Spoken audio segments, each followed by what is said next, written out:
are right now, the J Fund headquarters. Right. This is a labor of love. More than 25 years ago, you and your wife started this. She's said in interviews before that she gets so much more out of this than you guys actually give. You do. Tell us about that. The simplest explanation of all, visit a hospital. Visit a hospital room with a sick child and parents that are there 24/7, that have other siblings at home, that are, you know, running around like crazy, you know, trying to keep up with a roof over their head, food on the table, but a sick child, and trying to get that sick child better, trying to make that sick child believe that the family unit is intact, there's no threats, there's not any extra stress, which is, you know, an incredible thing in itself. You have to be a magician to pull that off, because it is. Yeah. It is. Those are devastating words. But yeah, when you visit a family in the hospital and the family is pouring out their thanks to you for being there, and the child sometimes doesn't even know who you are, but you listen to the stories and you try to provide a little bit of a smile, some happiness, depending on, you know, at what point is the child in treatment. Is he really sick right now, or is he just going into it? Is he coming out of it? So all of those things prevail. Yeah. But you do get the sense right now of what those families mean to you, because they put everything in perspective. Yeah. Everything. Super Bowl wins, Super Bowl. Guess what? Get the child healthy. God, get the child healthy so that he can have the life that was presented to him. And when you come away with that thought, when you come away with feeling like that, you know, it's humbling. It's very, very humbling. All right? But it makes life, it puts life in perspective. Yeah. You know, all of this other stuff we do, all fine and dandy, but that's reality, as you don't want to know about it, but it's there and it's happening. And that's why we're so committed to do everything we can to help those families, to keep that family unit together and get that child cancer-free. Yeah.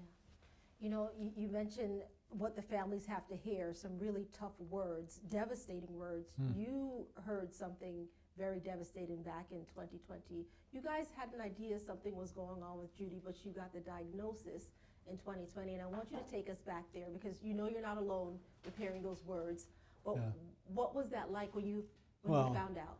It started way before that, to be honest. We had suspicions about that before, and we went through things where, you know, you take the car keys away and you do all that. But in 2018, it was diagnosed as dementia. Okay. Well, first it was cognitive impairment, then it was dementia, and then finally at Mayo we had it diagnosed as progressive supranuclear palsy. Terminal, no cure. That was the second sentence out of the doctor's mouth. You know, I can't do anything to help. They don't know that much about this disease, okay? But the thing that I looked at was the way Judy took all this. I mean, what a champion. She never ever said, why me? Never felt sorry for herself. You know, at least to me. I'm sure she had her moments, because, I mean, stop and face it. I mean, the life that she led. I mean, she loved the beach, she loved the ocean, she walked, you know, she loved her friends, and she loved to talk. And, you know, all those things were taken away from her. You know, in the last couple of years, she could not walk, she could not talk. The only way she could express herself was with her eyes and with her smile. And I know she understood what I was saying. I know she did, okay? And I made a big deal about the mornings. You know, I'd come in, I'd put the blinds up, I'd, you know, turn the television on, I'd tell her good morning, what a great day it is, you know, and she'd smile. And not too long ago, maybe 18 months to 2 years, she would repeat good morning, you know. I could get her to do that. And then for the last year or so, we haven't been able to do that. Yeah. But she was a trooper now. She was a trooper. Coach, I'm going to go back, because you said something and you glossed over it, but it's tough to even hear from you, them saying there's nothing they can do about it. Saying that to you of all people. Yeah, no, I hear you. Who knows how to fight through things, who knows there's always a will, always a way.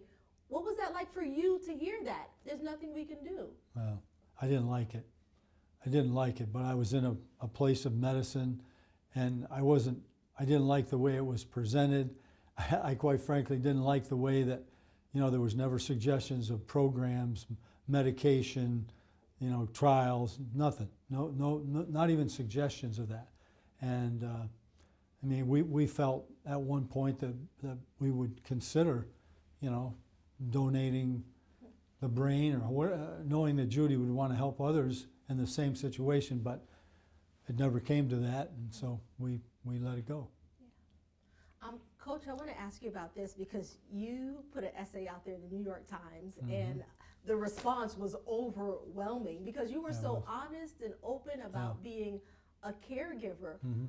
Please take us through what that was like. For 5 years, you took care of her as her primary caregiver. Tell us about that. Well, the point that I was trying to make, was being able to use what humble,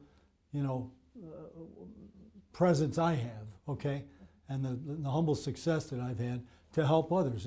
And what I discovered with the caretaker thing is that it's hard. I mean, it's hard. You want to talk about something, just visualize, if you will, because procedures and standards and routine are very, very important to someone that's going through this, okay? Every day, 7 days a week, 6 o'clock in the morning, you're up, you get it going, fruit, her drinks. For a while it was smoothies, and they went away and it was just fruit and that type of thing. But the day began right there, 7 days a week, and ended right about 8 o'clock at night when she was finally ready to rest. But it wasn't 5 days a week. Yeah. And the simple fact of the matter is, as you go through the whole procedure, it's very physically as well as mentally tiring on the caretaker, because you can read about people who are doing this by themselves. I mean, it's the lifting and the position you're in with your back as you help the person that's sick go through all the positions of life. I used to be able to get her downstairs in the wheelchair, but you had to get her out of bed. Yeah. Thank God she's the one that put the elevator in the house, or we wouldn't have been able to get up and down stairs. But you have, getting people in the wheelchair, getting them out of the wheelchair, rolling them over in bed. Your posture, you're never in a really good position, and you start to have some physical issues. So the point that I was making for everyone was that, caretakers shouldn't be afraid to say that it's difficult and that it's hard. And the only thing that really matters is people have to come to the aid of the caregiver, because if you don't keep the caregiver healthy, then what's going to happen to the patient, especially when it's the primary person. And I was able, because of means, to be able to have other caregivers with me. And I had 3 great ones, to be honest with you, just wonderful people devoted to Judy. They loved Judy. And you could tell. But without them, even under that circumstance, most of the chores take 2. The moving around in bed, the maneuverability, the cleaning, all of the things that go with taking care of someone who is sick. We did not have, we had some small bed sore issues, but not great, and we cleaned them up immediately, and she never went through anything like that. And that's because of the caregivers. That's because of the people that worked with her on a daily basis. But they would go home at night.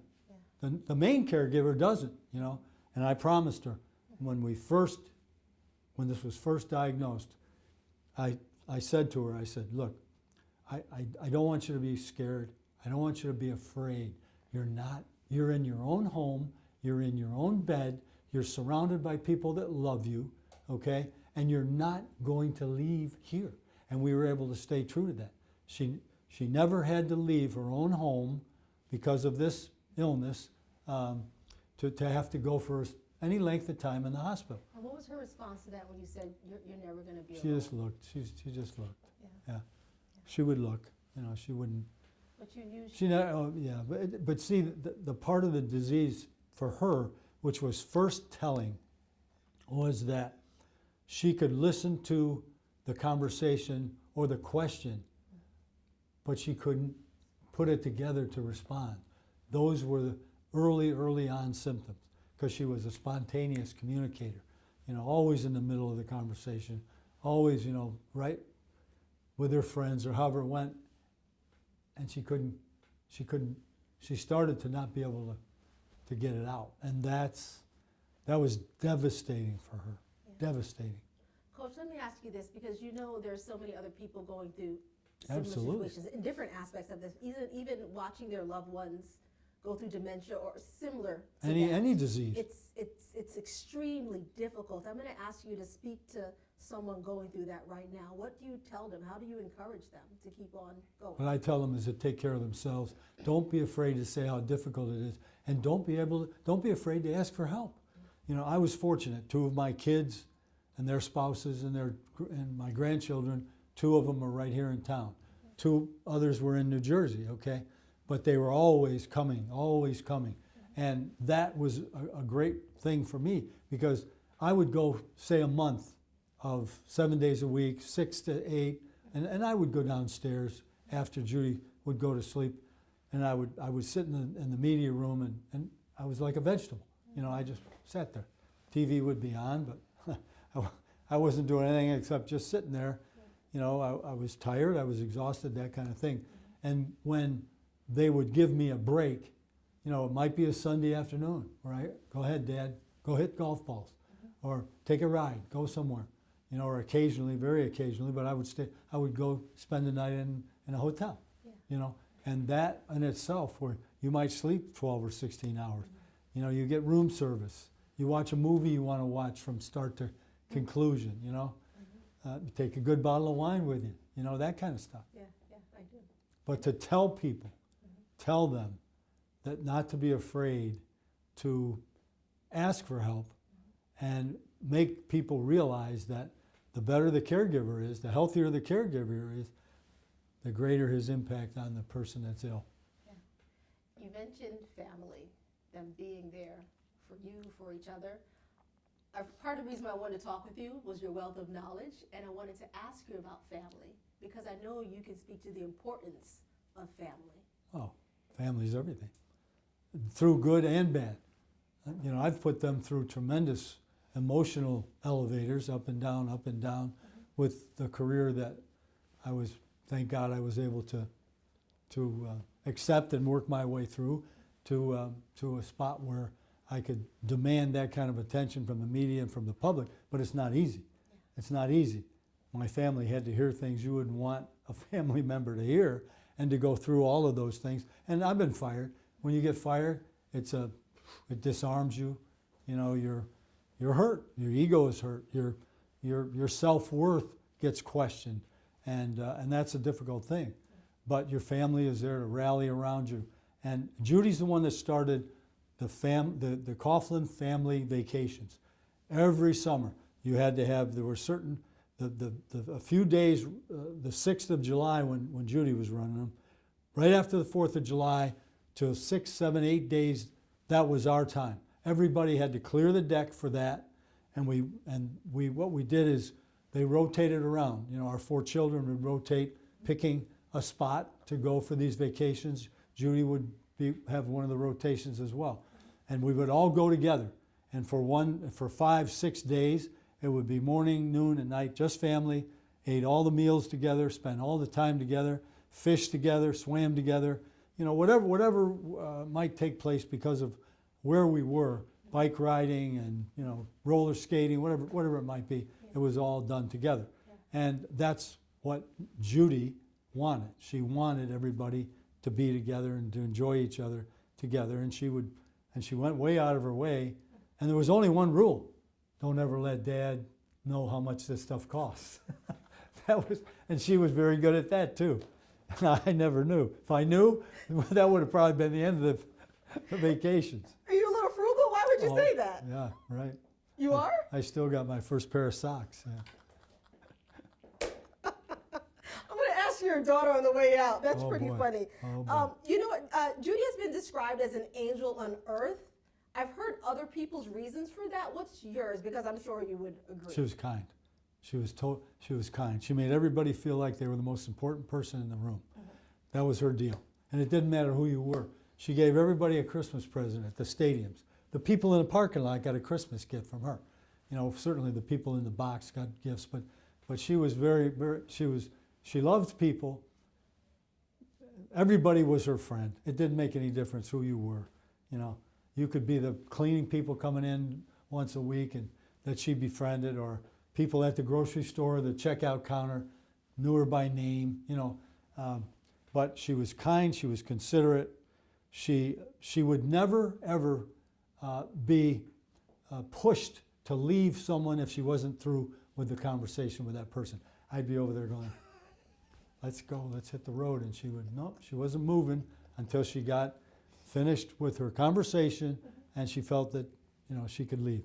But she was a great people person, and she made everybody feel like they were important.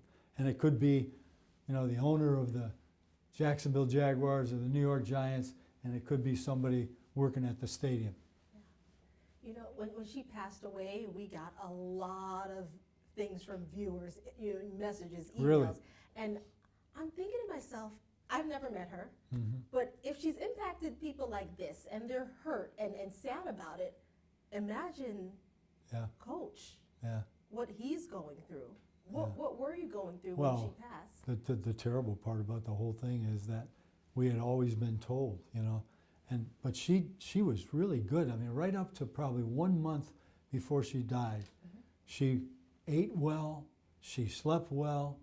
You know, she would have her moments, but then you would see that she started to not eat as well. And then she started sleeping a little bit more during the day than, you know, and that was, you know, that was the sign that things were going downhill. And then I was told that she, you know, was in pain. I don't know if I totally agreed with all of that at the time it happened, but eventually, I can tell you this, my 4 kids all believed to one that when it got to a certain point, Mom wouldn't want to live like this. Mom wouldn't want to live like this, Dad. And I would have kept her the same way for forever, literally forever.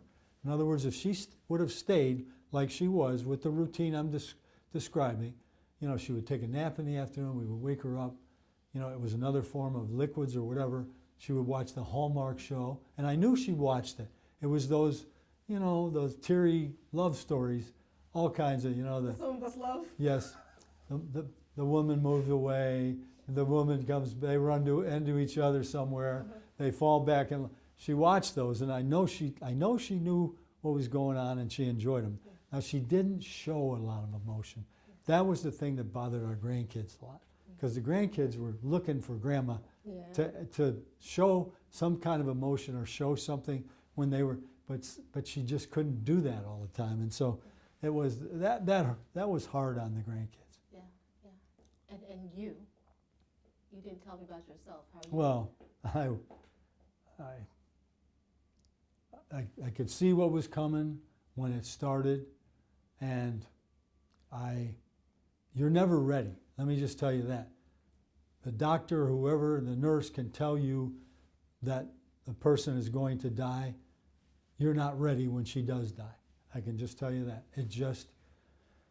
It's a devastating experience that you really don't want, you know, because there may be people out there who, you know, pass in their sleep or take a deep breath and go, but that's not how this was.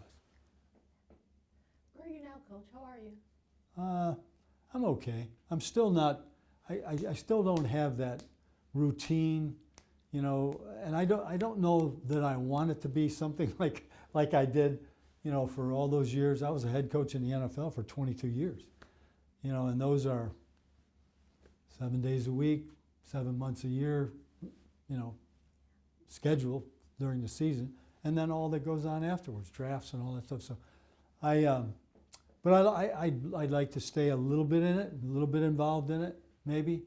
You know, and who knows? I mean, maybe another book along the line here at some point. Yeah, I don't know. I have a bunch of grandkids that I love watching compete, so I want to do that. How many is it, 11? 12. 12. 12. Wow. Yeah, 12. Wow. How old's the youngest? The youngest just turned 7. The oldest, I have 2 freshmen in college. We have 2 freshmen in college. Yeah. one at Michigan, one at Tufts. That's awesome. Great so you're school. busy then, I'm sure. You're going to have Great to be school. following them around. Well, you know, it's funny though. I'm by myself at the house. Yeah. So. Are you really though? Don't people come harass you all the time? Not so much? Not so much. Okay. You're probably Not the so kind. They're scared of you. That's what. Sometimes it works in your favor. I want to talk about that though, people being scared of you. So you are known as a tough coach. Everyone knows that. But I was watching an interview with you and Michael Strahan, and I couldn't stop laughing. I almost cried. I was laughing so much. So he said, someone said something like, Coach Coughlin, he says, Coughlin, we hated him. Those were his exact words. He hated me. He didn't even do the we. He did, I hate, someone used a phrase, and it was less than that. And he looked at him and said, no, it wasn't that. I hated him.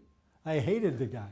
You know, all the buildup, all the media and how they tag you. That was how it was before. Of course, players are they're on the same page. So, some of that came too. But Michael, I mean, the greatest, I could tell you this right now, the greatest gift he ever gave me is his watch is 10 minutes ahead. Not 5, 10. You know, my deal is 5 minutes, his is 10. And he got it. He got it. He got all the stuff that I've been hammering and preaching and team and so on and so forth. And the way he says it, okay, I've got all the individual, you know, acclamation you can have. I've been all pro 4 times. I broke the sack record in the NFL. I've been to the Pro Bowl X amount of times. I haven't won a Super Bowl yet. And he comes back in 07. He was on the fence, you know. He was on the fence. He comes back in 07. How do his teammates think about him? He walks in the door. We elect captains. He's elected captain unanimously. Yeah, that's the impact that the guy had. He's the greatest he's the greatest natural leader I've ever been around. Yeah, no, he's just got it. You know, he's charismatic. He's obviously a tremendous communicator. He dishes it out, but he can take it. That's the thing I like about that guy. You know, you peek in the defensive line room is a whole different room now.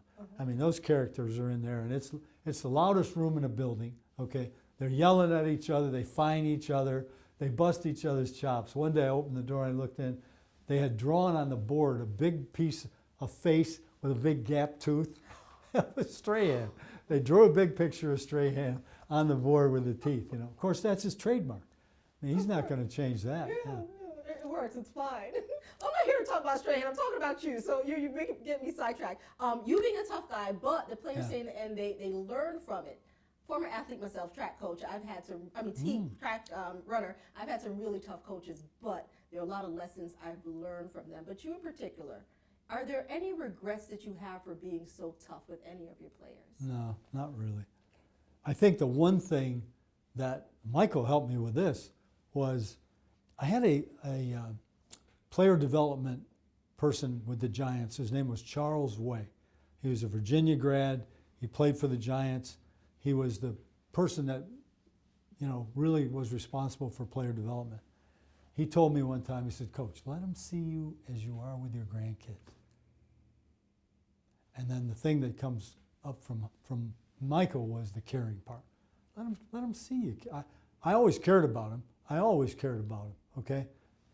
I didn't let him see it much. And then I started to let him see it, you know.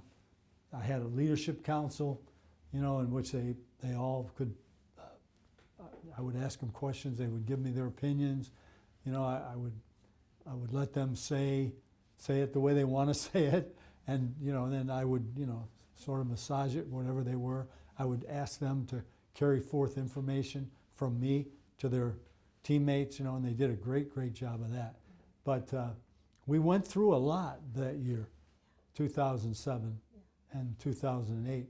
And, you know, during the course of that, we became closer and closer together. And what Michael says I did for them is I made them believe. I made them believe they could be world champions. Oh my God, the 18-0 New England Patriots, you know. You did it. I made them believe. Do you believe in our current Jags team? Because something special is going on right now that I haven't seen before, but I'm going to ask you about that. but something, the heart of that team, something very special is happening. We saw it happen. And obviously, we have great hopes for next year, but what are you seeing right now? That's what I see. Doug Peterson did a great job.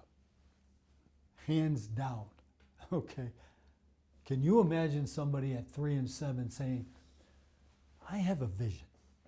I see us playing the Tennessee Titans on week 17, or now it's what, week 18, for the divisional title. What are you, crazy? You're 3-7. You look like a bunch of, you know. He had the audacity to say that. But you know what's returned?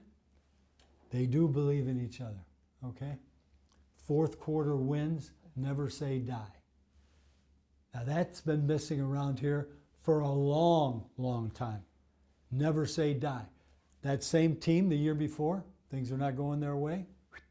The last team that I was with here, that was here, things are not going their way, they're checking out on you. There aren't enough Calais Campbells. I'll just say that from my experience here. But, you know, Trevor Lawrence did a really good thing at the end of the season when he wrote that letter to the fans. And he admitted, really, that he was human. And for him to stand in there and throw 4 picks and come back and win a game, when? The turnover margin was ridiculous. What are the 2 most important things in winning in football? Of course, points for and points against, but it's a turnover margin. You get 12 drives, I get 12, right? If I steal 3 from you, you got 9, and I pick up 3 more. What do the percentages tell you? There you go. He comes back and wins. Great play calling. But the 4th and 1 on the outside run, that was a great call. You can look really bad on a call like that. That was a great call. In my opinion, as a former athlete, heart to me is number 1. Absolutely. Always. Well, I've seen awful players beat really good ones. well, you've been an athlete. Heart. You've Yes. been an athlete. Track and field, yeah. But you've been an athlete, Yes. so you know. Yeah. But it's Who about wants it? it's about this. It's about this, okay? No egos. Okay? It's not about me. All right? Individuals play the game, teams win championships. Okay? But if there are those who are not interested in being, they need to be cut out. That's what nobody liked about me. That's what nobody liked about me. Oh, coach, we need this guy. We do? Why? He doesn't believe in what we're doing. He's not a part of us.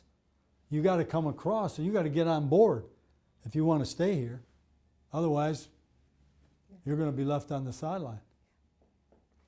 I want to talk about a giant win now, because that book, you talk about Super Bowl 42. We were talking earlier about no one believing that you could make it, Right. that you could win. Right. No one thought that you were going to. Only us. Only We. But I love it that way, okay? Do you know Fox, just like this year's Super Bowl, Fox had the game, okay? All the way through the playoffs in 07, 08, not one member of the genius Fox television group, you know, the pregame group, not one picked us to win any games. Tampa, nobody picked us to beat Tampa. Nobody picked us to beat Dallas. Dallas beat us twice during the regular season. Green Bay, nobody picked us to minus 27 degrees wind chill. Nobody picked us to beat Green Bay. We go up there. Eli and Plaxico Burress are playing catch. It's like there's 75 degrees. It's 27 below. I mean, nobody picked us to win the Super Bowl. Are you kidding me? 18-0, Tom Brady, Bill Belichick. Well, that's why they play the game. And that's the way you like it. That's the way I like it.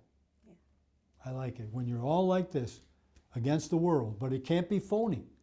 You can't have 1 or 2 that are, hey, you know, those kind of guys. You don't need those characters. You need to be one. And if you're one and you believe, which is what you're seeing here, you know, the locker room for that San Diego playoff game at halftime, I expected that to be fragmented, you know. They came back as one, believing in the young quarterback. And the coach is what the coach Everything that came and went in that season, he handled in a professional teaching, like, from my perspective. I mean, I wasn't in the locker room, but he was a teacher. He corrected, but he corrected without personally pointing the finger at anybody. There's no finger pointing when you win. No, you don't point the finger, okay? We win or lose as a team. You know, the punter screws up, hey, we should have done better on third down. You know, you got all kinds of ways. It never comes down to that one thing. You know, why weren't we better against the run? You know, why didn't we have a better day throwing the football? Well, team. It's about team. How do you feel about next year? What are you seeing? You got a crystal ball? Give us some. With the Jaguars? Jaguars, yeah, Jaguars. Ask me once free agency and the draft's over. Okay, I'll give you some time. Yeah. So I don't know Oh, how it's exciting now. There's Yeah. no doubt. No doubt. And I think you'll see the players come back. You know, that's the other thing that shows. The off-season program is voluntary. Okay? It's not voluntary when they're all for one. Because if you're going back, I'm going back, because we got to get in there and make sure that we're a better football team than we were the year before. You know, and you get the great thing about football, all right? It's hard. It's hard. Guess what? It has to be hard or it's not worthwhile. It's not worth it. If it isn't hard, it's not worth it. And this is hard. Yeah. This is a hard sport. Yeah. You know, oh, I don't feel good today. Guess what? Get your butt out there. Let's go. Practice. Coach, I don't really feel like, oh, you don't? Get your butt out there. Let's get ready to play. I heard you on something mic'd up. You knew the mic was on, but you were talking to the players just like that during an interview we were doing. I was cracking up about it. So you've said your favorite cities, obviously Glendale, Arizona, Indianapolis. Yep. But let's talk about Jacksonville. How far up on the list is Jacksonville when it comes to your favorite cities? Just under there, because we didn't win it when I was here. First 5 years, we're in the AFC Championship game, 2 out of 5. Never been done. The greatest expansion team in the history of the National Football League is right in this town. People forget about that, you know. And we had players from all walks of life, and we had to quickly, you know, mesh into one. They hated me, you know. I was too tough. It was too hard. He's full of crap, you know. Blah, blah, blah, blah, blah. But at least they agreed on one thing. They didn't like me. And then it started to come together, and then it was like young kids and their parents, you know. Mom and dad are idiots when they're 12, but guess what? They're geniuses when you're 25. How'd that happen? You know? Coach, do you have any regrets about that time, during that time? Okay. Yeah, that we didn't win the Super Bowl. No, I'm talking about you being so tough on them. No, I don't, because you have to remember, these players were from all walks of life. Yeah. I mean, we started out, we signed we called it the first 10, signed in December of 1994. Okay? And the community went crazy. You'd have thought we had the ticker tape parade in New York, the Canyon of Heroes parade. 10 guys off the street. But we had street free agents, we had college free agents, we had the draft, we had the expansion draft. We had players coming from all walks of life. Yeah. Now all of a sudden, they have to be one. Yeah. So we had like 100 guys with our first training camp. Carolina, and we were given a few, you know, more numbers because it was our first camp. Yeah. And I don't know if you remember this, but I took our camp to Stevens Point, Wisconsin, thinking that it would be, you know, cooler. It was 104 for a week. Ouch. You laugh about that. 104, hotter than hot. Yeah. Wow. Wow. Yep. Well, as I mentioned, your wealth of knowledge, I also want to pull from. You adore Judy. We all know that. We all saw that. Words of wisdom when it comes to younger married folks. How do we keep it going, stay happy for all those years? I would ask her in later years if she would do it all over again. She would look at me and smile. She wasn't going to commit. She was not going to commit. Because you have to realize a coach's wife, she does everything, and Judy did everything. She paid all the bills, okay? She raised the kids. Anything that happened that had to be taken care of, she had to take care of it because the coach is never around, you know? And when you do come around, I remember the first couple of times after the season, I'd come in and sit down and I'd be I wanted to take charge, and she'd look at me like, who do you think you are? Yeah, you're just coming in here now and you're going to think you're taking over? You know, this is my territory. So you learn that fast too. But yeah, she... So she did have a tough side then. She was a tough. Oh yeah, oh yeah. Well, I always say it this way. You know, you try to raise, that might not be the best word, but you try to help your wife become more independent, and then when she gets independent, you're not crazy about it. You know, that's just the way it is. I mean, she could make and she did. She made all kinds of decisions on her own. Yeah. She wouldn't even ask me half of them after, you know, we were married for 55 years. Yeah. Coach, anything at all you want to add or mention or you want the people of Jacksonville to know? I think that the fans in Jacksonville have been ignited by this team this year, and I can only say that I hope it continues and that we rally as a city around this team and show them, okay, that when the opponent comes in here, it's a tough place to play. You're going to have to beat all of us in addition to those 11 on the field.